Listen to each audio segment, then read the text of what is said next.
Everybody on the Denver Broncos defense was eating free against rookie quarterback Cam Ward, and the defense saved the day after an abysmal offensive performance by the Broncos. We'll break it all down here on today's episode, Locked On Broncos.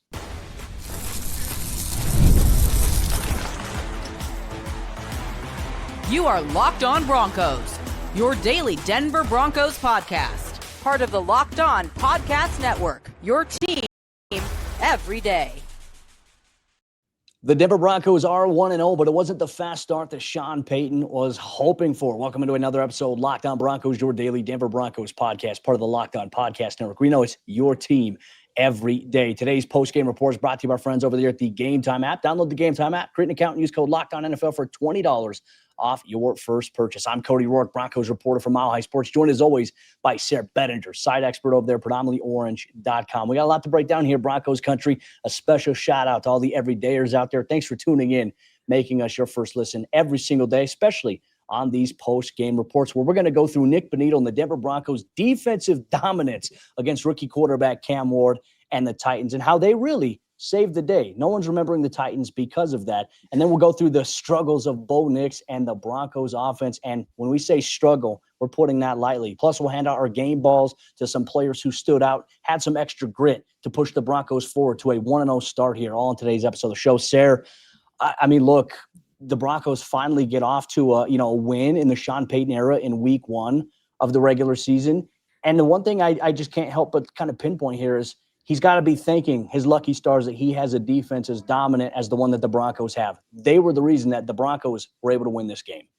100%. They finished this game with 6 sacks, 12 quarterback hits, and obviously the play that sealed the game at the very end, Jaquan McMillan coming through with a strip sack of Cam Ward on 4th down, but it was truly dominance from the very start of this game. Of course, the Broncos defense gave up their share of plays in this one, but you're never going to complain about a defensive unit that gave up 12 points and had 6 sacks and held a team to 2 out of 14 on 3rd downs. I mean, the defense was unreal out there. A number of players within that really standing out. Cody, obviously the defensive player of the year, Pat Surtain out there doing his thing. But man, I think the biggest story from this game was the dominance of Nik Bonitto. We talk about the dominance of the defense. When you can filter your entire defense through the play of one guy, everybody else benefits from number 15 right now. Cody, nobody could block him. Nobody could block him in this game. And when they tried, they should have been penalized for it because he got held a number of times. They put him out there. He was dominating so much. I don't even know if he plays punt return all that often or punt block. I have no idea if he regularly plays there, but he was so dominant that they throw him out there for the punt to block a punt, and he probably got held on that play. So Nik Bonitto, man, I mean, he signs the contract and he's out here hitting the ground running.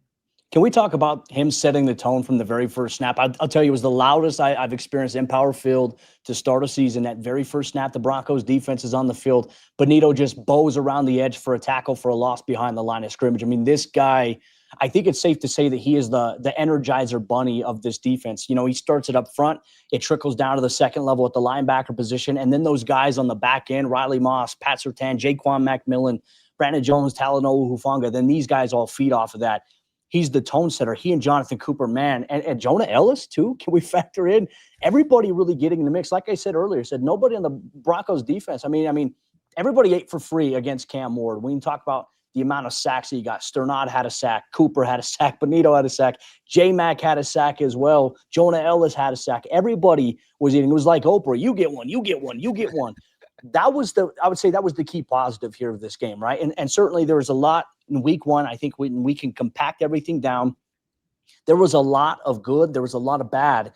There wasn't a lot of bad on the defense. There was a lot of good there. That's the highlight here. And look, I even think we give a shout out to Pat Surtain once again, really limiting Calvin Ridley, the best offensive receiver. I think you can make the argument for here for Tennessee, and they did a really good job. But that clock of Cam Ward got sped up a little bit because of Bonitto and company. I thought Pat did a really good job in coverage. I also thought Riley Moss had a terrific day in coverage as well.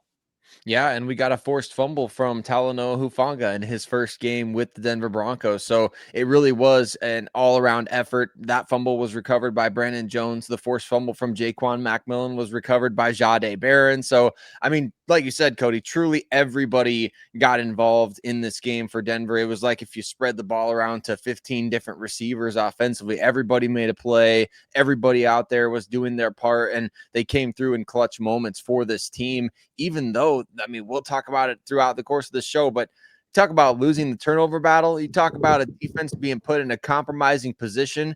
Man, they were put in such a tough spot. I saw your post on Twitter during the game where you're like, hey, the offense owes the defense dinner all week. Shoot, they owe them breakfast, lunch, dinner, ice cream. I don't care what they got to do to make up for this bowl that we saw on offense. But the defense, I mean, dude, they were as good as everybody had hoped. I know there was some talk in the preseason, like, where's the number one defense? I thought this defense was supposed to be the best in the league.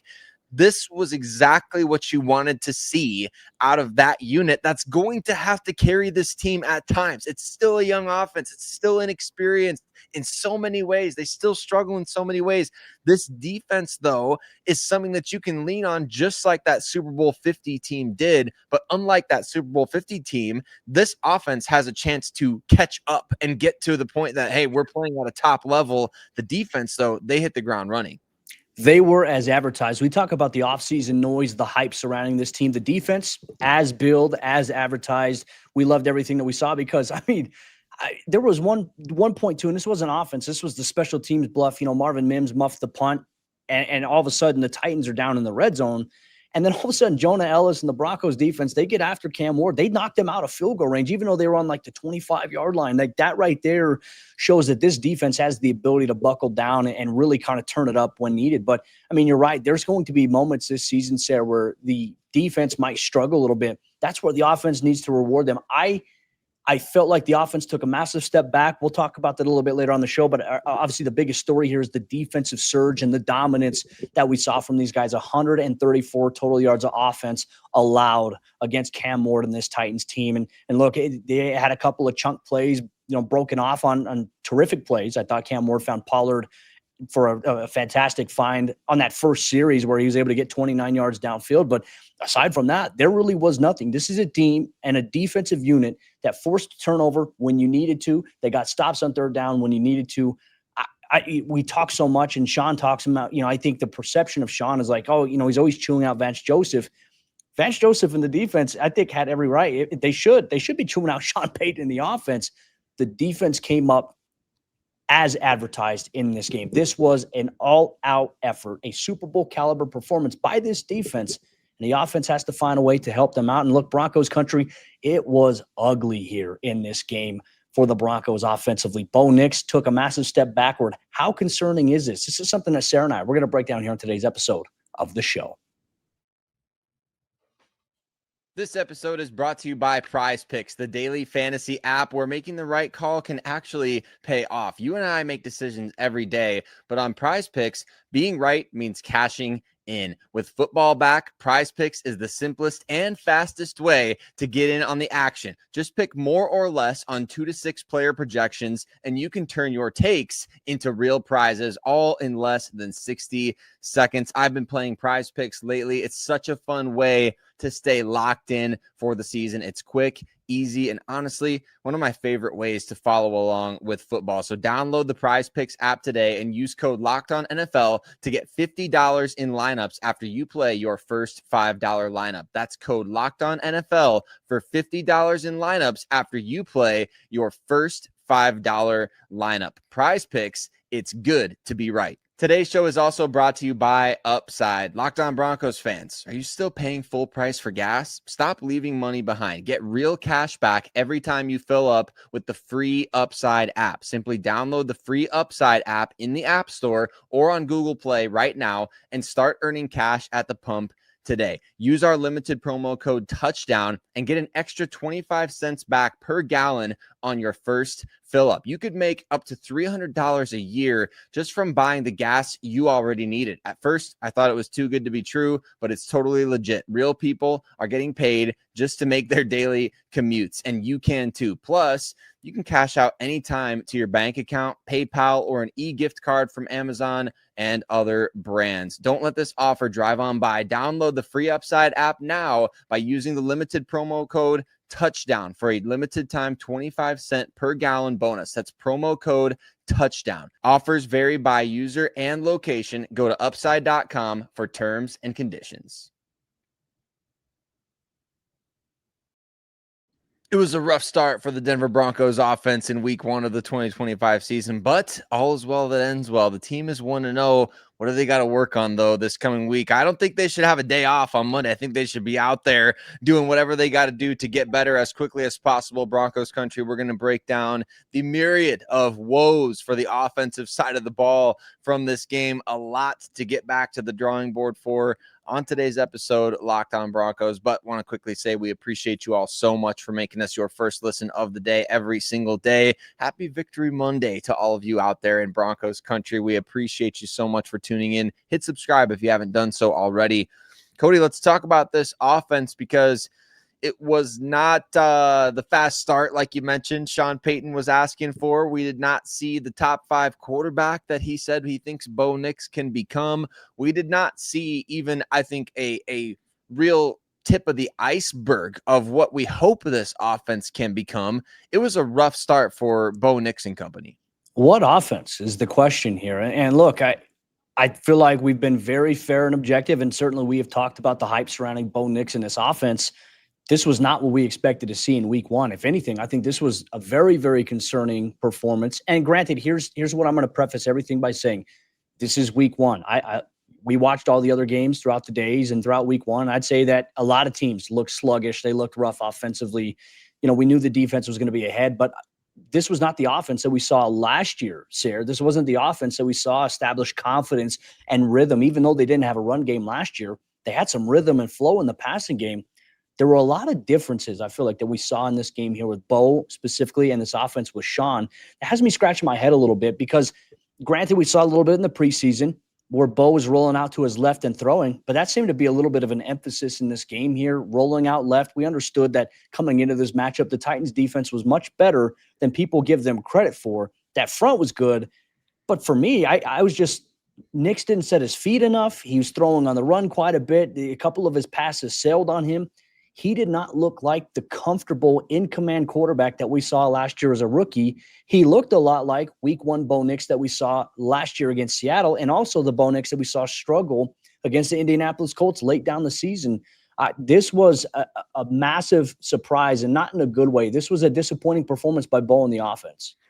Yeah, it was very reminiscent of that game that you mentioned there, the Colts game last year where he had 3 picks and I think 3 touchdowns. You know, it just kind of felt like Bo giveth, Bo taketh. And there were a couple of drives in this game that, man, he did look really good. And then the offense stalled when they got close enough. So it was really tough to watch. It was tough to stomach.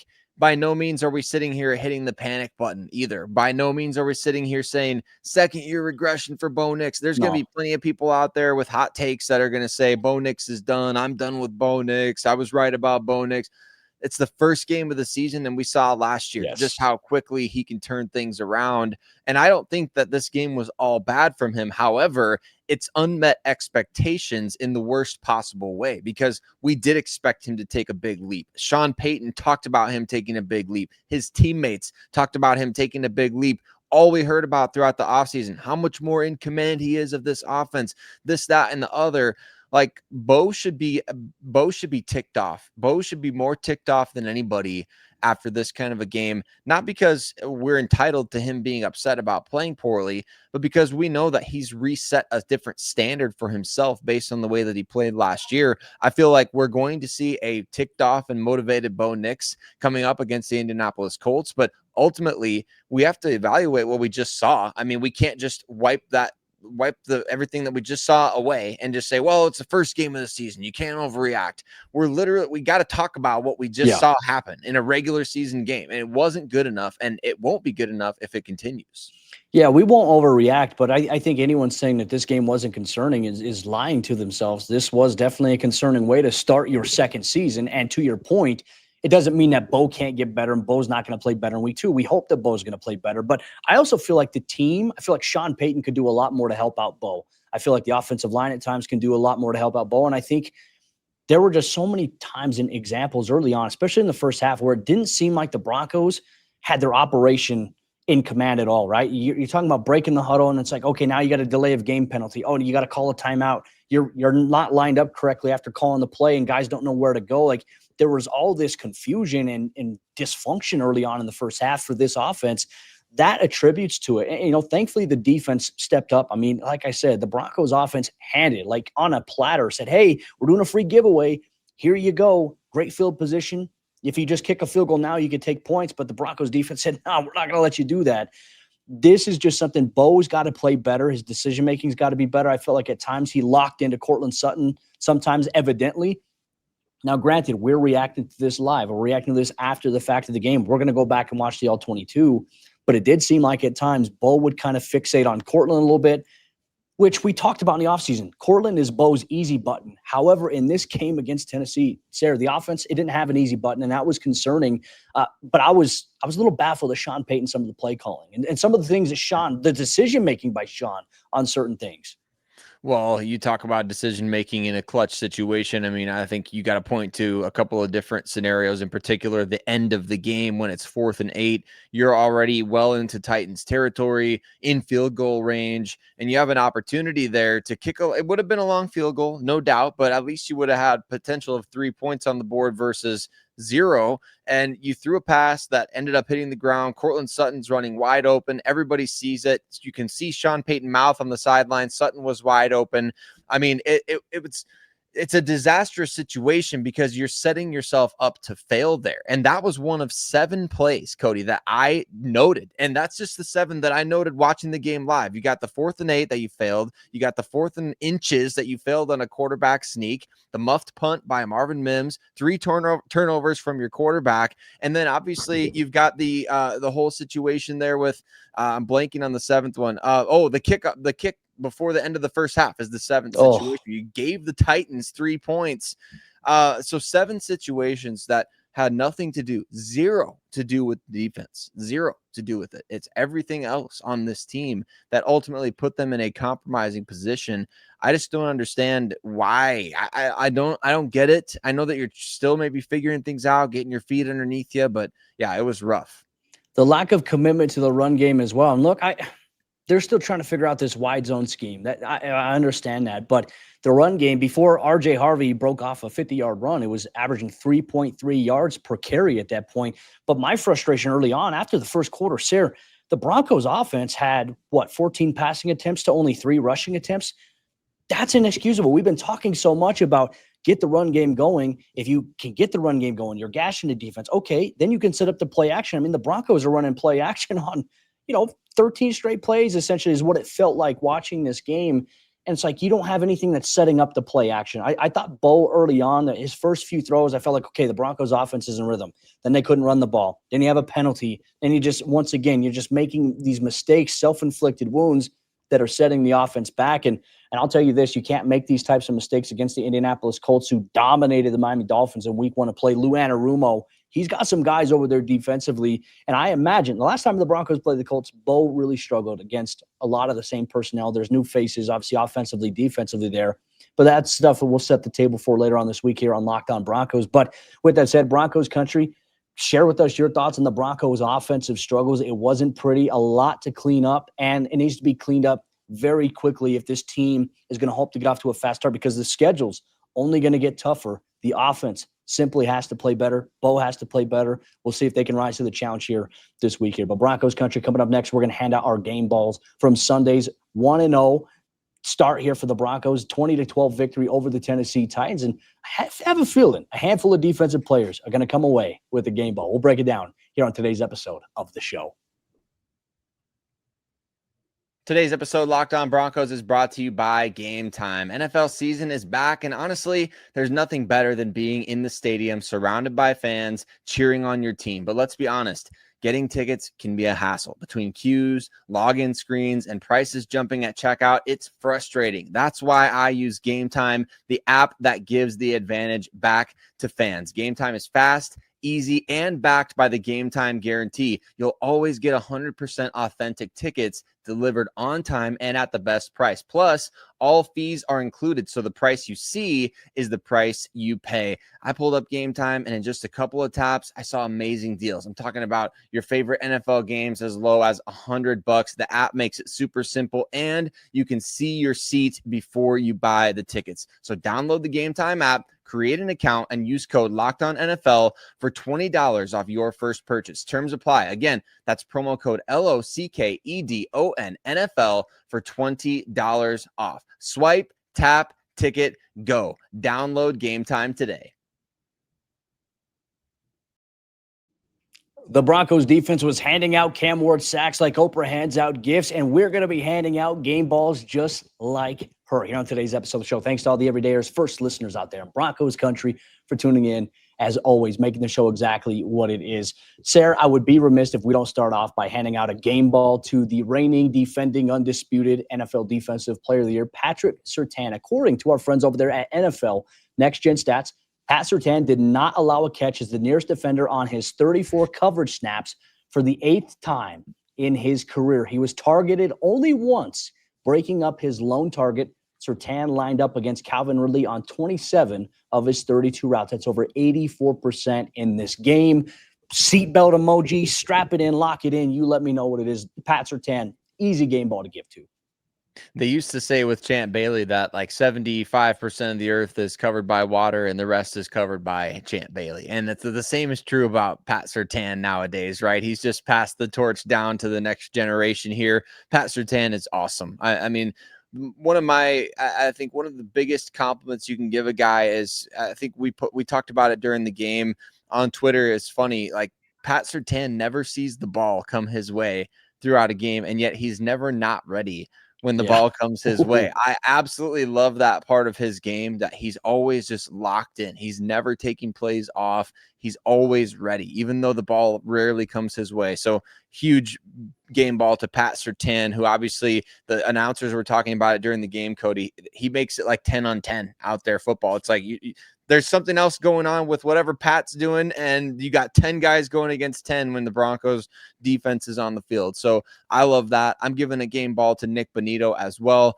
If Pat Surtain doesn't repeat as Defensive Player of the Year, shoot, Nik Bonitto might give him a run for his money. They might have a little in-house competition again this year because Nik Bonitto was dominant in this game. I can't wait to see the advanced metrics. I can't wait to watch the tape. I can't wait. Let's hear it. Give me the numbers because I want to hear just how good this was. Nik Bonitto, according to NFL Next Gen Stats, generated career-high 9 pressures on 22 rushes, including 5 quick pressures, which is under 2.5 seconds, and a sack in the Broncos' Week 1 win. The newly extended edge rusher generated 7 of his pressures against Titans left tackle Dan Moore. This is a cha-ching. That man earned his paycheck, which on our players to watch, you mentioned it. The guys that got paid, you wanted to see something out. I thought all 3 of those guys did something. Cortland, Zach Allen had a big sack, and then Nik Bonitto obviously had an impact play. So 3 for 3 for Sayre Bedinger. Look at that. Like, I guess, hey, you take the low-hanging fruit, and the guys who get paid, they come through. I absolutely love it. Cody, that paints the picture perfectly. I mean, and he was just downright dominant. And I can't wait to watch the All-22, get a chance to see just how, technically he's advanced and the ways that he was dominating. I know the Titans had questions about their tackle, Dan Moore, going into this game. He was a free agent pickup, kind of a lottery ticket for them. I think they might be going back to the well pretty soon after what they just saw against Nik Bonitto. What do you think about a game ball for this guy? Justin Strnad. You and I talked about him on Friday, Cody. I know you love Justin. You guys have a good relationship there. I'm interested to hear you talk about him because he was kind of our honorary player to watch on Friday. Let's have the numbers here on Justin Strnad, who filled in great for Dre Greenlaw. I mean, you talk about needing someone to step up defensively and make plays. Strnad, he had 5 tackles and 1 sack in this game. I felt like when it came to like the coverage dynamic of him dropping back, I thought he did a really good job of getting in those passing windows. But it seems like, once again, the comfortability level from Vance Joseph of saying, hey, Justin is the guy that we're going to blitz quite a bit. We feel comfortable about it. I think against the run, he takes great angles. He's very quick to fill his gap. And we saw the Broncos overcome some of the things that maybe we were worried about with the loss of Malcolm Roach and the depth that behind DJ Jones defensively. Sternad did a really good job. And I think those guys filling in for Malcolm Roach, the Jordan Jacksons, and Yomo Wazarikas, that they did a really good job of being able to open up lanes for Sternad to blitz through and obviously make plays against, Tony Pollard, but even Cam Ward as well. Once again, just a guy I think he understands. He's so comfortable now in this defense. I truly feel it. And yes, it's week one. I do feel like Sternad, if Dre has to miss any more time, I'm very comfortable with Sternad being that guy back there. I think he's earned his stripes. He really has. It's exciting to see because last year he got the opportunity. He made more splash plays last year than anybody else at linebacker for the Broncos. And I know that may not be saying much because they rotated a lot of guys due to injury. But when I say a lot of splash plays, I mean, he had 8 tackles for loss last season, and he's just started off the year with 2 quarterback hits, another tackle for loss. We talked about on Friday how we would expect to see him blitzing, attacking the line of scrimmage because he's so good at it. And he did exactly that in this game. I've got another game ball to give out here, Cody. I know not many players on the offense are necessarily deserving after this one, but how about the rookie RJ Harvey in this game, providing the biggest spark on offense when the Broncos needed it the most? He flips the field with a 50-yard run. Absolutely game-changing play. Even if it was just for that one play, Cody, I'm giving RJ Harvey a game ball because when you can deliver in the clutch, when you can deliver on exactly what everybody said you were drafted for, the vision, the burst, the change of direction, the ability to hit home runs in the running game, that run by RJ Harvey was the best run that I've seen from the Denver Broncos in probably 2+ years at least, I think, since Javante's rookie year. I mean, tell me if I'm wrong. No, you're right. I feel like that's very accurate in terms of length. Obviously, Bidet had a 43-yard run last year for the Broncos against Tampa Bay, but this was a momentum changer here. And then you followed up a couple plays later, J.K. Dobbins rattling off contact, 19 yards, touchdown. That's what helped the Broncos get ahead. And so to me, it's like the commitment to the run game, it was not there early on. You rattle off a couple of plays, and all of a sudden now 2 plays later, boom, J.K. Dobbins finishes the job. And now you have that dynamic at running back, which we're going to talk about that, I think, a little bit more in tomorrow's episode of the show here. But I would give, RJ Harvey one. I would give J.K. Dobbins one for being able to score a touchdown there. Defensively, I'm going to hand one out here as well to Talanoa Hufanga, who I felt like, he was everywhere. Anywhere the ball was, you saw number 9 flying in. You mentioned the forced fumble that he had. That came up at a very crucial moment here for the Broncos defense on Sunday. But man, I think at halftime, he had 9 tackles. This dude was everywhere. He was every bit as advertised here. I'm going to give him a game ball. Absolutely. The newest captain of the team, right? I mean, Talanoa Hufanga is exactly what the Broncos signed him to be in free agency. You bring this guy in because he's everywhere all at once. What's the name of that movie? Everything Everywhere All at Once. That's Talanoa Hufanga as a football player. He's everything everywhere all at once. And that's exactly what the Broncos needed, was another tone setter on the back end, somebody who makes it feel like you've got 12 guys out there. So really, with the whole, if I'm doing the math right here, Cody, if it's like you're playing 10 on 10 with Pat Surtain on one side of the field and Talanoa Hufanga makes it feel like you've got an extra guy out there, the Broncos are kind of playing like 11 on 10 out there. And it feels like that. Does it not? When they're out there, that defense, it feels like they've got an extra guy by comparison to the other team because they're faster, they're instinctive, they are on the spot. I know that they gave up some plays, but nobody's ever going to be perfect in the NFL. No. You're going up against other pros. So I love the addition of Hufanga. Huge move by this team. Talked to a few Broncos defenders in the locker room after the game, and they said, hey, Cam Ward, like, that man can throw the football. He got some zip on his passes. He's going to be good. There were a couple of moments where Cam, I thought, did a good job, and Broncos defense was able to counteract some of the things that he was able to do. And ultimately, I think that's where the experience factor and just the aggressive nature of this defense comes through. I think what helps when you have guys like Surtain, Hufanga, that can kind of help solidify that. The return of Alex Singleton, the leadership that those guys all bring to the table, it is big here. So Broncos Country, make sure you hand us your game balls. Choose someone on offense, defense, and if there's a special teams one, put it out there as well. Make sure you let us know here. But Broncos Country, tomorrow's episode of the show, it is a big one here. Sayre and I, we're going to sit down and discuss whether or not Sean Payton of the Broncos got it right by making Jaleel McLaughlin inactive in favor of Tyler Bidet. We're going to take a look at the Broncos running back rotation on tomorrow's episode, Locked on Broncos.